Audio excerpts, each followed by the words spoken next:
The Secret Garden by Frances Hodgson Burnett. Chapter 3. Across the Moor. She slept a long time, and when she awakened, Mrs. Medlock had bought a lunch basket at one of the stations, and they had some chicken and cold beef and bread and butter and some hot tea.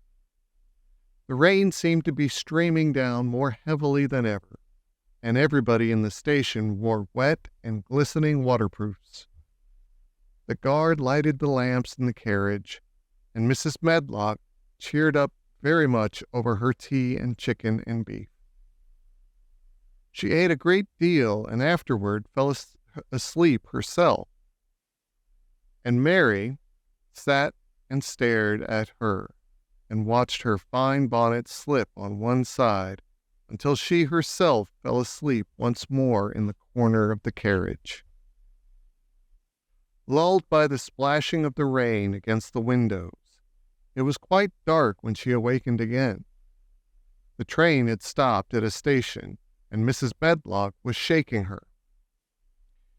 "You have had a sleep," she said. "It's time to open your eyes. We're at Thwaite Station, and we've got a long drive before us." Mary stood up and tried to keep her eyes open, while Mrs. Medlock collected her parcels.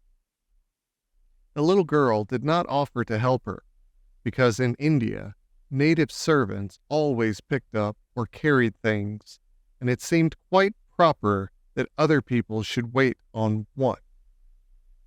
The station was a small one, and nobody but themselves seemed to be getting out of the train. The station master spoke to Mrs. Medlock in a rough, good-natured way, pronouncing his words in a queer, broad fashion, which Mary found out afterward was Yorkshire. "I see that's got back," he said, "and that's Brownt the young un with thee." "Aye, that's her," answered Mrs. Medlock, speaking with a Yorkshire accent herself, and jerking her head over her shoulder toward Mary. "How's thy missus?" "Well, and now, the carriage is waiting outside for thee." A brougham stood on the road before the little outside platform. Mary saw that it was a smart carriage, and that it was a smart footman who helped her in. His long waterproof coat and the waterproof covering of his hat were shining and dripping with rain, as everything was, the burly station master included. When he shut the door, mounted the box with the coachman, and they drove off, the little girl found herself seated in a comfortably cushioned corner, but she was not inclined to go to sleep again. She sat and looked out of the window, curious to see something of the road over which she was being driven to the queer place Mrs. Medlock had spoken of. She was not at all a timid child, and she was not exactly frightened, but she felt that there was no knowing what might happen in a house with 100 rooms, nearly all shut up, a house standing on the edge of a moor. "What is a moor?" she said suddenly to Mrs. Medlock. "Look out of the window in about 10 minutes, and you'll see," the woman answered. "We've got to drive 5 miles across Moor before we get to the manor. You won't see much because it's a dark night, but you can see something."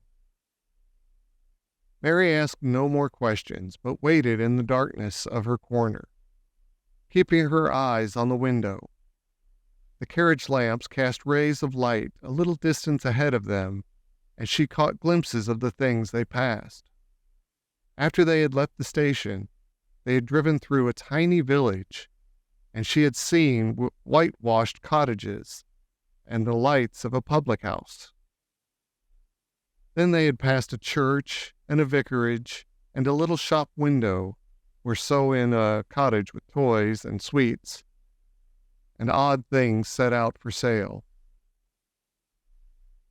Then they were on the high road, and she saw hedges and trees. After that, there seemed nothing different for a long time, or at least it seemed a long time to her. At last the horses began to go more slowly, as if they were climbing uphill, and presently there seemed to be no more hedges and no more trees. She could see nothing, in fact, but a dense darkness on either side. She leaned forward and pressed her face against the window just as the carriage gave a big jolt. "Hey, we're on the moor now, sure enough," said Mrs. Medlock. Carriage lamp shed a yellow light on a rough-looking road which seemed to be cut through bushes and low-growing things which ended in the great expanse of dark, apparently spread out before and around them. A wind was rising and making a singular, wild, low, rushing sound. It's not the sea, is it?" said Mary, looking round at her companion. "No, not it," answered Mrs. Medlock. "Nor it isn't fields or mountains. It's just miles and miles and miles of wild land that nothing grows on, but heather and gorse and broom, and nothing lives on but wild ponies and sheep. I feel as if it might be the sea, if there were water on it," said Mary. "It sounds like the sea just now." "That's the wind blowing through the bushes," Mrs. Medlock said. "It's a wild, dreary enough place to my mind, though there's plenty that likes it, particularly when the heather's in bloom." On and on they drove through the darkness, and though the rain stopped, the wind rushed by and whistled and made strange sounds. The road went up and down, and several times the carriage passed over a little bridge beneath which water rushed very fast with a great deal of noise. Mary felt as if the drive would never come to an end, and that the wide, bleak moor was a wide expanse of black ocean, through which she was passing on a strip of dry land. "I don't like it," she said to herself. "I don't like it," and she pinched her thin lips more tightly together. The horses were climbing up a hilly piece of road when she first caught sight of a light. Mrs. Medlock saw it as soon as she did, and drew a long sigh of relief. I am glad to see that bit of light twinkling," she exclaimed. "It's the light in the lodge window. We shall get a good cup of tea after a bit, at all events." It was after a bit, as she said, for when the carriage passed through the park gates, there was still 2 miles of avenue to drive through, and the trees, which nearly met overhead, made it seem as if they were driving through a long, dark vault. They drove out of the vault into a clear space and stopped before an immensely long but low-built house, which seemed to ramble round a stone court. At first, Mary thought that there were no lights at all in the windows, but as she got out of the carriage, she saw that one room in a corner upstairs showed a dull glow. The entrance door was a huge one made of massive, curiously shaped panels of oak studded with big iron nails and bound with great iron bars. It opened into an enormous hall, which was so dimly lighted that the faces in the portraits on the walls and the figures in the suits of armor made Mary feel that she did not want to look at them. As she stood on the stone floor, she looked a very small, odd, little black figure, and she felt as small and lost and odd as she looked. A neat, thin old man stood near the manservant, who opened the door for them. "You are to take her to her room," he said in a husky voice. "He doesn't want to see her. He's going to London in the morning." "Very well, Mr. Pitcher," Mrs. Medlock answered. So long as I know what's expected of me, I can manage. What's expected of you, Mrs. Medlock, Mr. Pitcher said, is that you make sure that he's not disturbed and that he doesn't see what he doesn't want to see. And then Mary Lennox was led up a broad staircase and down a long corridor and up a short flight of steps and through another corridor and another until a door opened in a wall and she found herself in a room with a fire in it and a supper on a table. Mrs. Medlock said unceremoniously, "Well, here you are. This room and the next are where you'll live, and you must keep to them. Don't you forget that." It was in this way Mistress Mary arrived at Misselthwaite Manor, and she had perhaps never felt quite so contrary in all her life.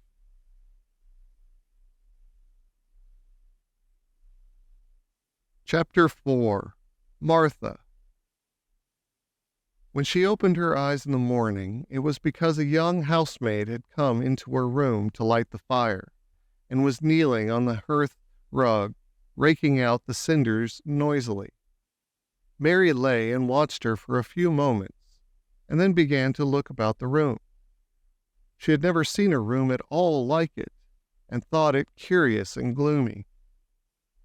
The walls were covered with tapestry with a forest scene embroidered on it.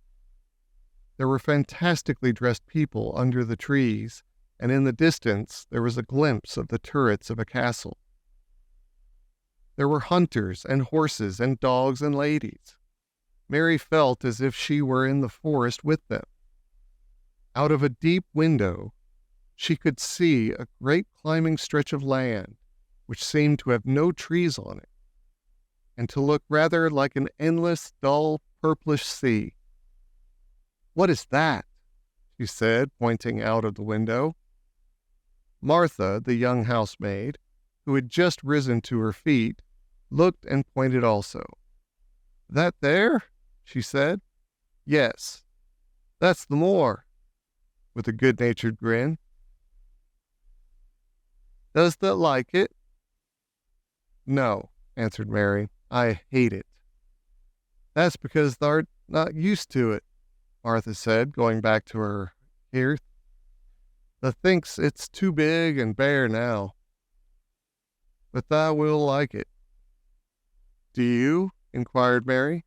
"Aye, that I do," answered Martha cheerfully, polishing away at the grate. "I just love it. It's none bare. It's covered with growing things as smells sweet. It's fair lovely in spring and summer when the gorse and broom and others in flower. It smells of honey and there's such a lot of fresh air. And the sky looks so high and the bees and the skylarks make such a nice noise humming and singing. I wouldn't live away from the moor for anything." Mary listened to her with a grave, puzzled expression. The native servants she had been used to in India were not in the least like this.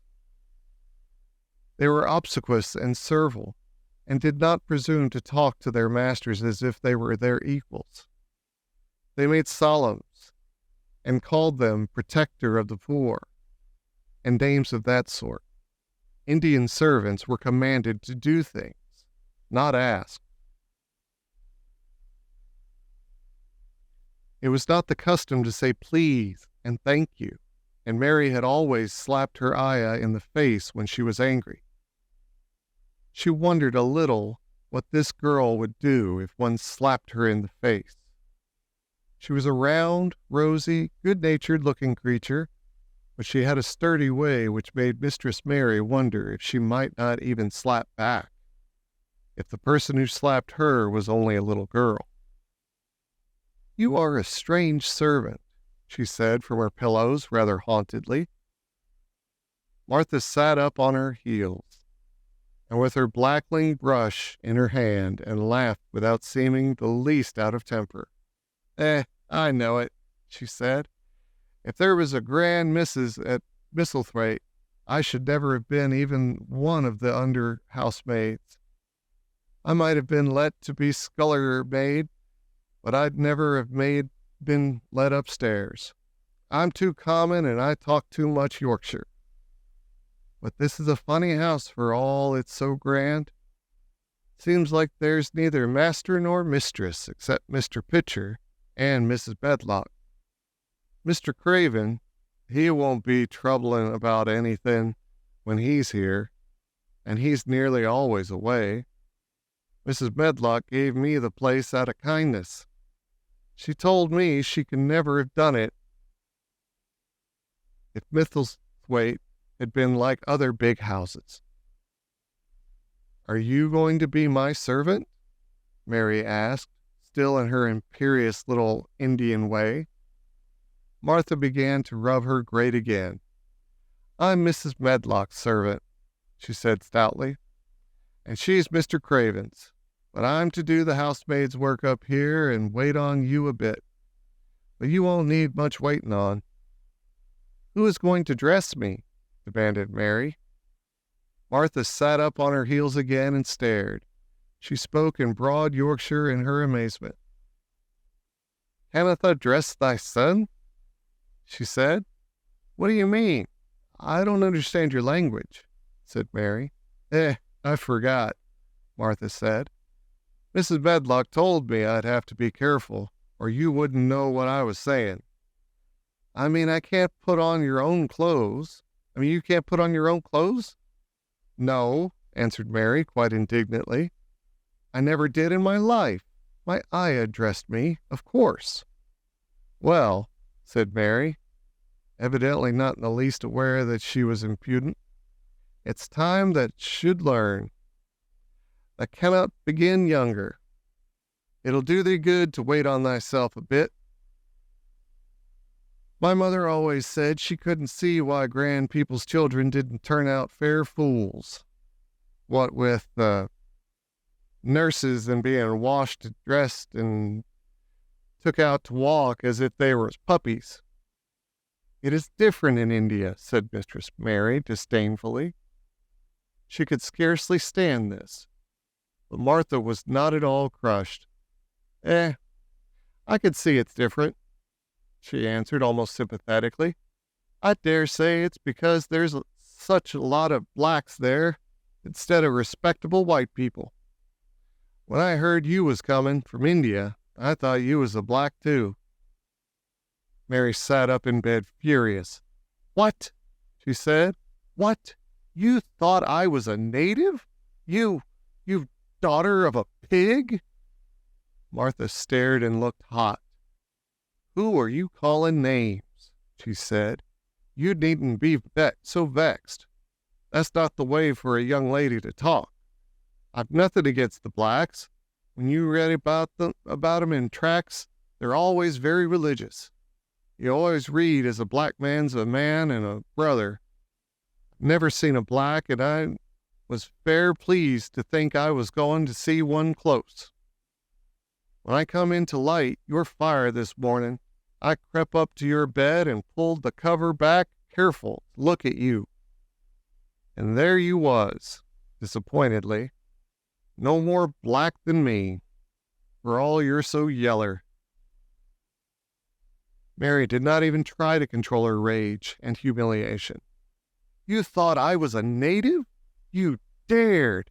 You don't know anything about natives. They are not people. They're servants who must salaam to you. You know nothing about India. You know nothing about anything. She was in such a rage and felt so helpless before the girl's simple stare, and somehow she suddenly felt so horribly lonely and far away from everything she understood, and which understood her, that she threw herself face downward on the pillows and burst into passionate sobbing.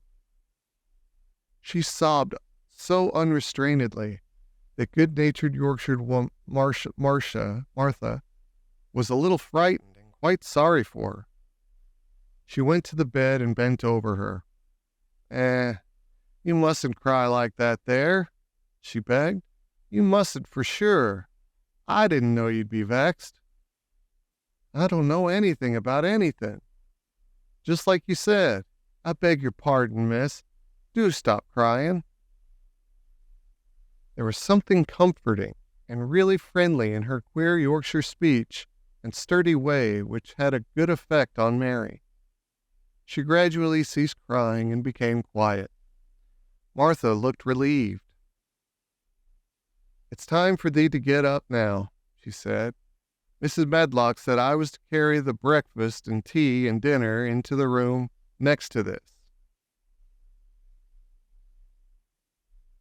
It's been made into a nursery for thee. I'll help thee on with thy clothes if thou'll get out of bed. If the buttons are at the back, thou cannot button them up thyself." When Mary at last decided to get up, the clothes Martha took from the wardrobe were not the ones she had worn when she arrived the night before with Mrs. Medlock. "Those are not mine," she said. "Mine are black." She looked the thick white wool coat and dress over, and added with cool approval, "Those are nicer than mine. These are the ones that must put on." Martha answered, "Mr. Craven ordered Mrs. Medlock to get 'em in London. He said, 'I won't have a child dressed in black wandering about a lost soul,' he said. 'It'd make the place sadder than it is. Put color on her.' Mother said she knew what he meant. Mother always knows what a body means.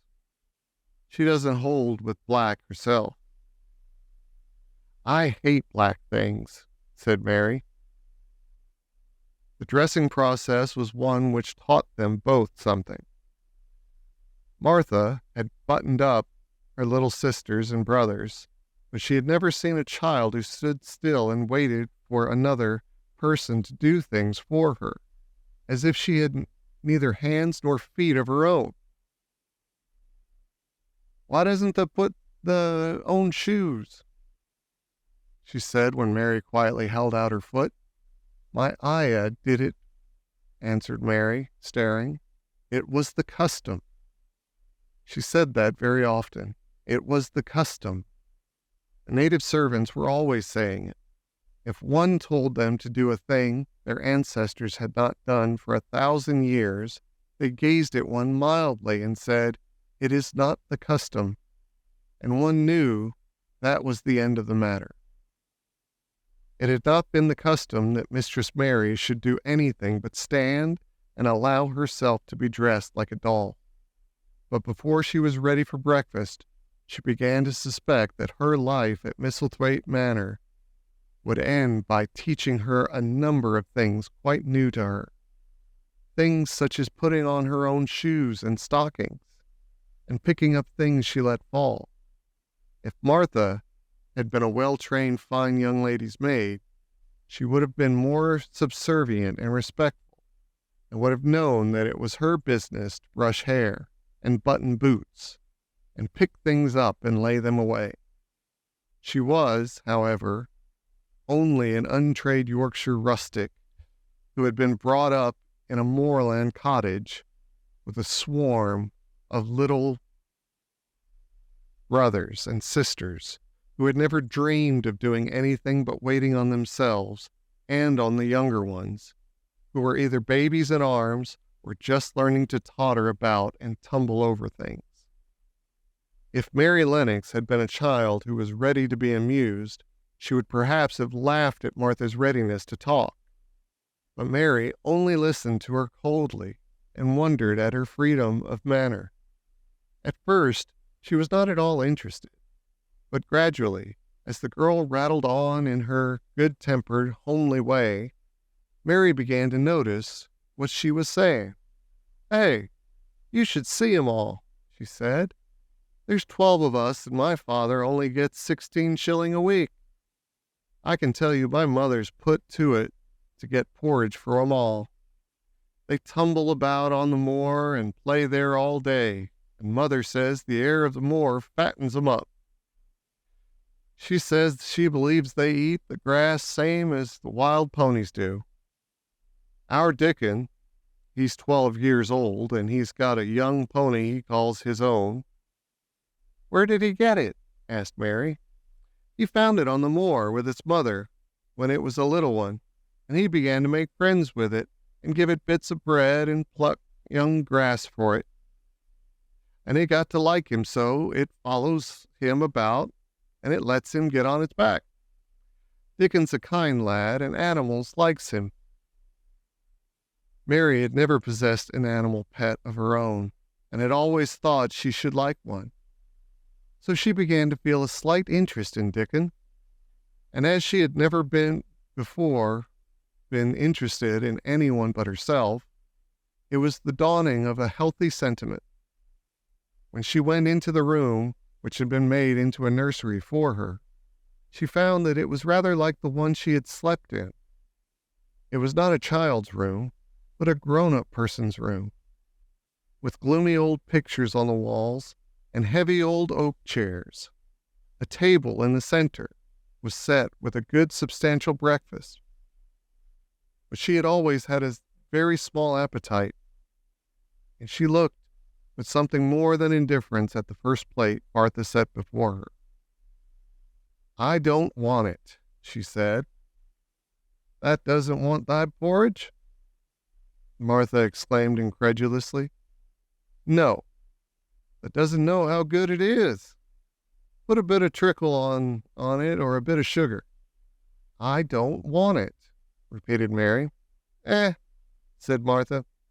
"I can't abide to see good victuals go to waste. If our children was at this table, they'd clean it bare in 5 minutes." "Why?" said Mary coldly. "Why?" echoed Martha. "Because they're scarce ever had their stomachs full in their lives. They're as hungry as young hawks and foxes." "I don't know what it is to be hungry," said Mary with the indifference of ignorance. Martha looked indignant. "Well, it would do thee good to try it. I could see that plain enough," she said outspokenly. "I've no patience with folk as sits and just stares at good bread and meat. My word, don't I wish Dickon and Phil and Jane and the rest of 'em had what's here under their pinafores." "Why don't you take it to them?" suggested Mary. "It's not mine," answered Martha stoutly, "and this isn't my day out. I get my day out once a month, same as the rest. Then I go home and clean up for Mother and give her a day's rest." Mary drank some tea and ate a little toast and some marmalade. "You wrap up warm and run out and play, you," said Martha. "It'll do you good and give you some stomach for your meat." Mary went to the window. There were gardens and paths and big trees, but everything looked dull and wintry. "Out? Why should I go out on a day like this?"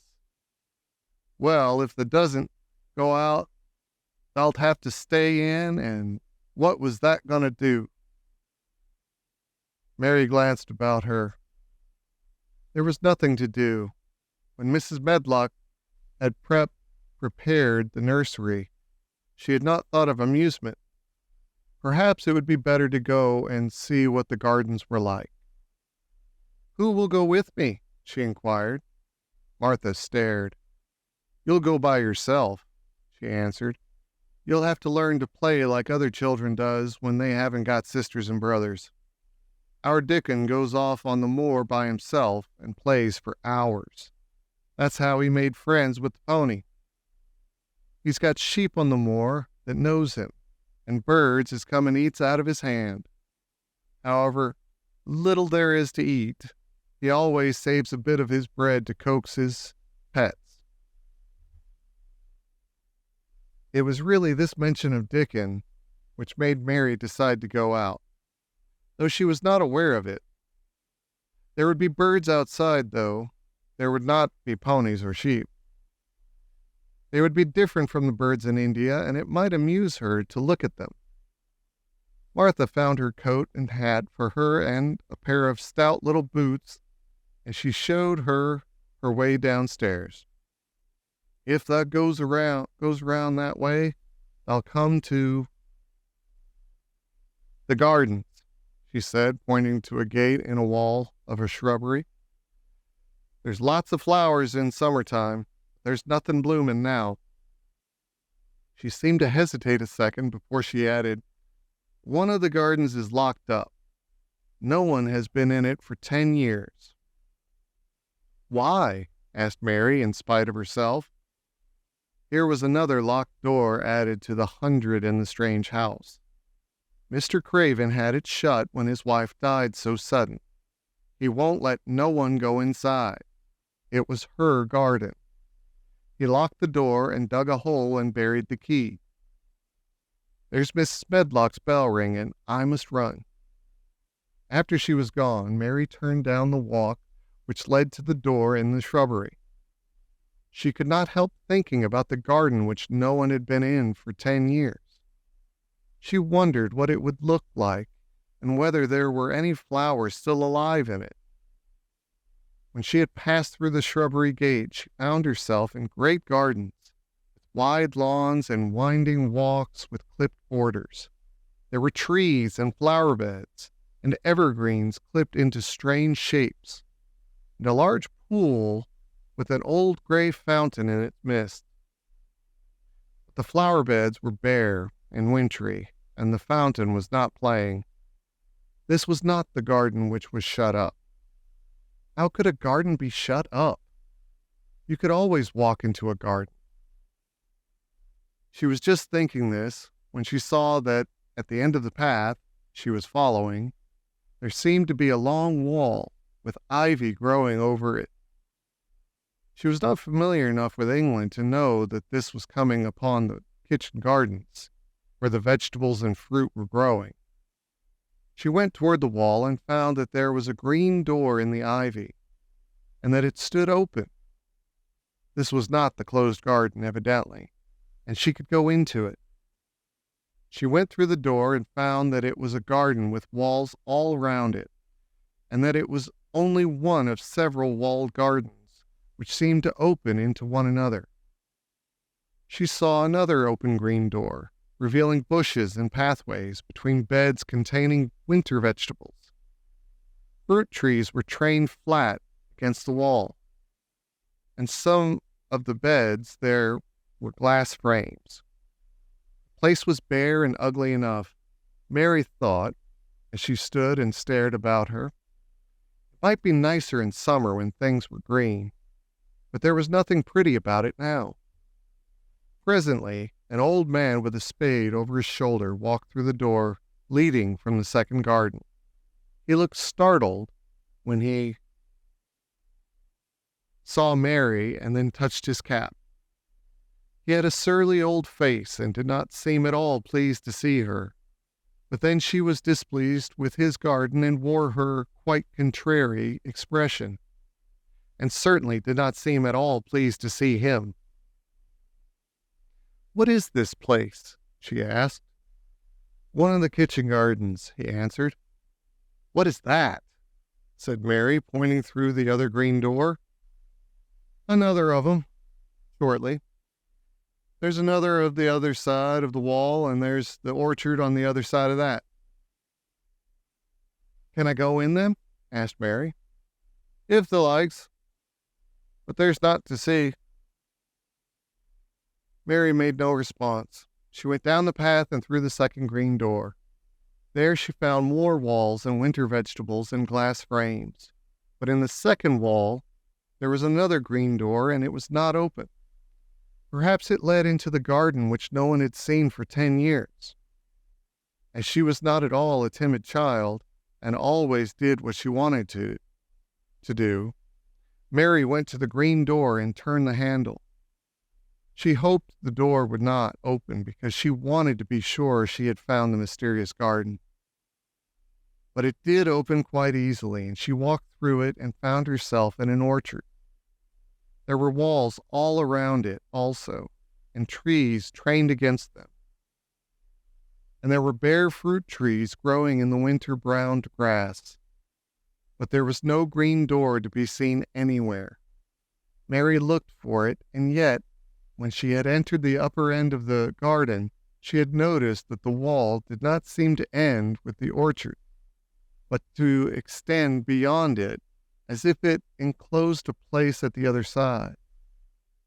She could see the tops of trees above the wall, and when she stood still, she saw a bird with a bright red breast sitting on the topmost branch of one of them.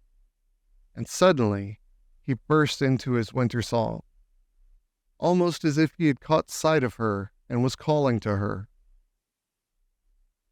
She stopped and listened to him, and somehow his cheerful, friendly little whistle gave her a pleased feeling. Even a disagreeable little girl may be lonely, and the big closed house and big bare moor and big bare gardens had made this one feel as if there was no one left in the world but herself. If she had been an affectionate child who had been used to being loved, she would have broken her heart. But even though she was Mistress Mary quite contrary, she was desolate, and the bright-breasted little bird brought a look into her sour little face which was almost a smile. She listened to him until he flew away. He was not like an Indian bird, and she liked him and wondered if she should ever see him again. Perhaps he lived in the mysterious garden and knew all about it. Perhaps it was because she had nothing whatever to do that she thought so much of the deserted garden. She was curious about it and wanted to see what it was like. Why had Mr. Archibald Craven buried the key? If he had liked his wife so much, why did he hate her garden? She wondered if she should ever see him.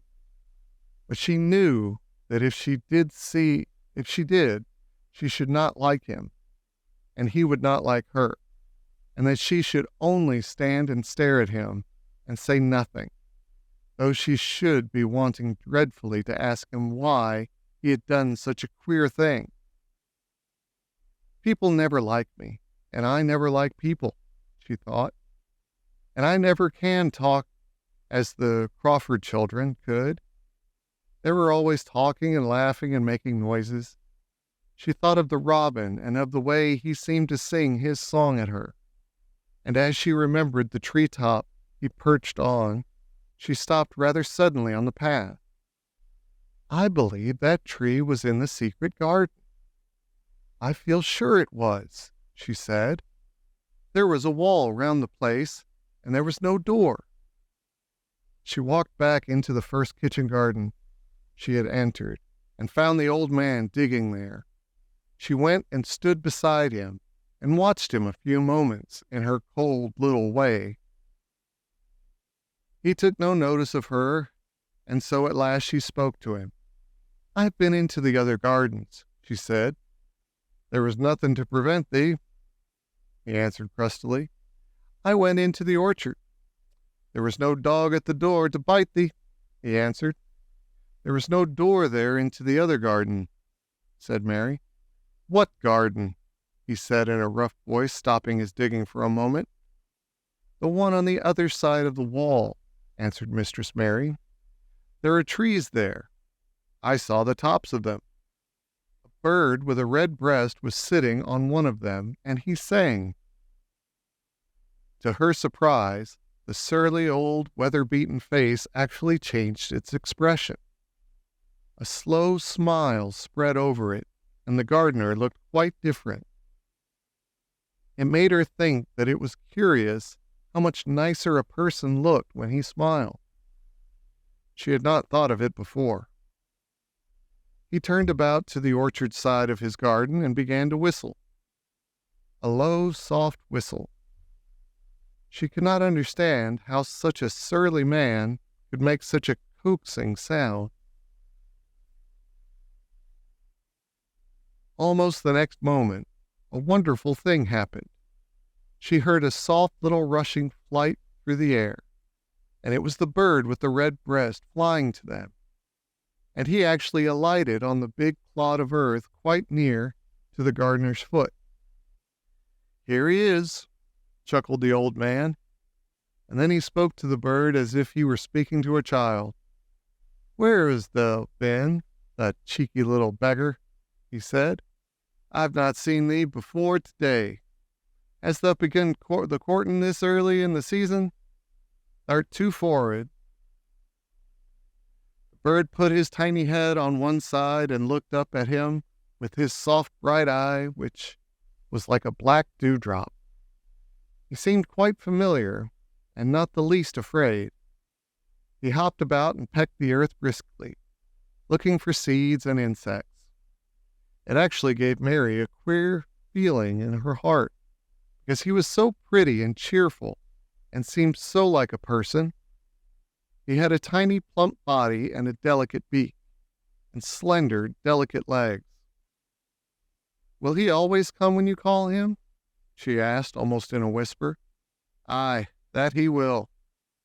I've knowed him ever since he was a fledgling.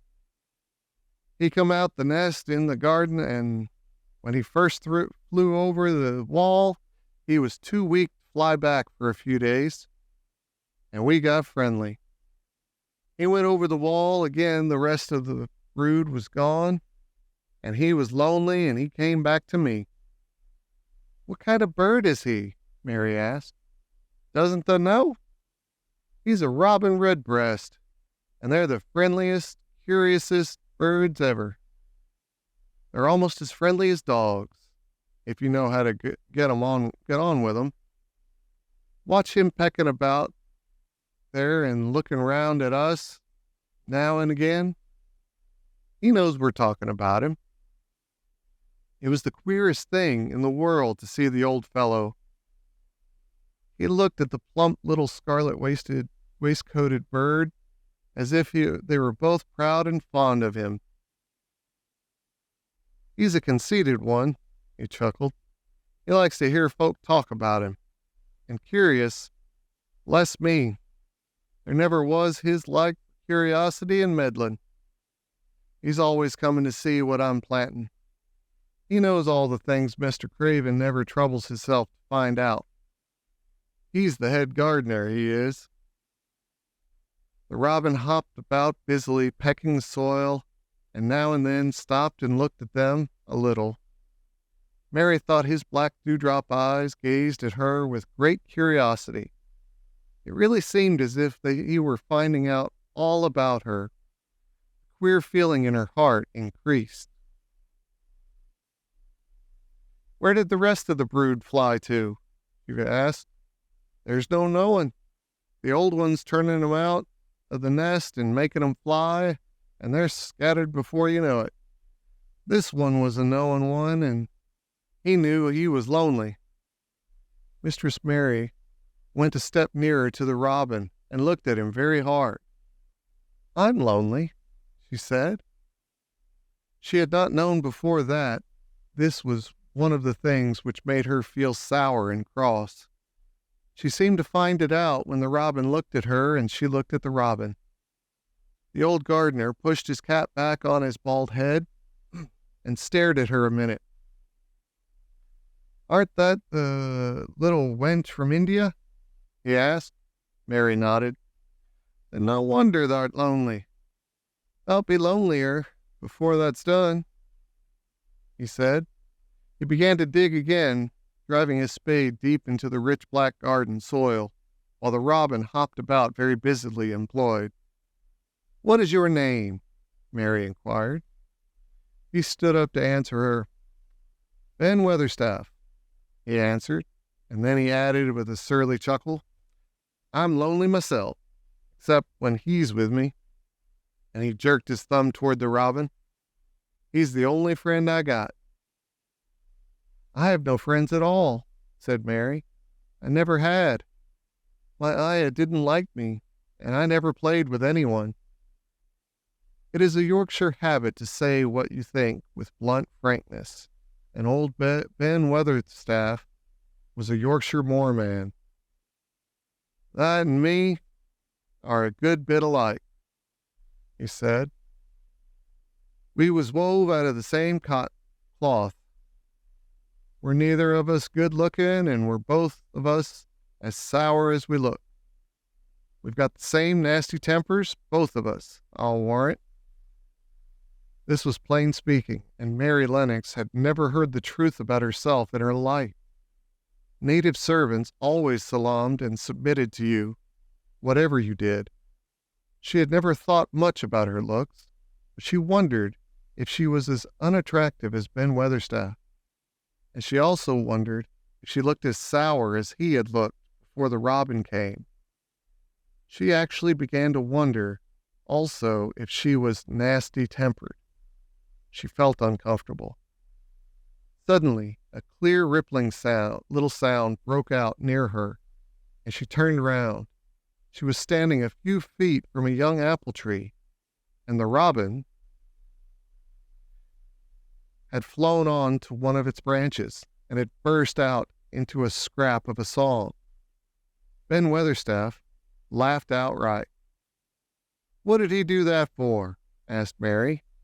"He's made up his mind to make friends with thee," replied Ben. "Dang me if he hasn't took a fancy to thee." "To me?" said Mary, and she moved toward the little tree softly and looked up. "Would you make friends with me?" she said to the robin, just as if she was speaking to a person. "Would you?" She did not say it either in her hard little voice or in her imperious Indian voice, but in a tone so soft and eager and coaxing that Ben Weatherstaff was as surprised as she had been when she heard him whistle. "Why," he cried out, "that said that's as nice a human as if that was real child instead of a sharp old woman. I said it is almost like Dickon talks to his wild things on the moor." "Do you know Dickon?" Mary asked, turning round rather in a hurry. "Everybody knows him. Dickon's wandering about everywhere. The very blackberries and heather balls knows him. I warrant the foxes shows him where their cubs lies, and the skylarks doesn't hide their nest from him." Mary would have liked to ask some more questions. She was almost as curious about Dickon as she was about the deserted garden. But just that moment, the robin, who had ended his song, gave a little shake of his wings, spread them, and flew away. He made his visit and had other things to do. "He has flown over the wall," Mary cried out, watching him. "He has flown into the orchard. He has flown across the other wall into the garden where there is no door." "He lives there," said old Ben. "He came out the egg there. If he's courting, he's making up to some young madam of a robin that lives among the old rose trees there." "Rose trees?" said Mary. "Are there rose trees?" Ben Weatherstaff took up his spade again and began to dig. "There was 10 years ago," he mumbled. "I should like to see them," said Mary. "Where is the green door? There must be a door somewhere." Ben drove his spade deep and looked as uncompanionable as he had looked when she first saw him. "There was 10 years ago, and there isn't now," he said. "No door?" cried Mary. "There must be." "None as any one can find, and none is as any one's business. Don't you be meddlesome, wench, and poke your nose where it's no cause to go. Here I must go on with my work. Get you gone and play you. I've no more time."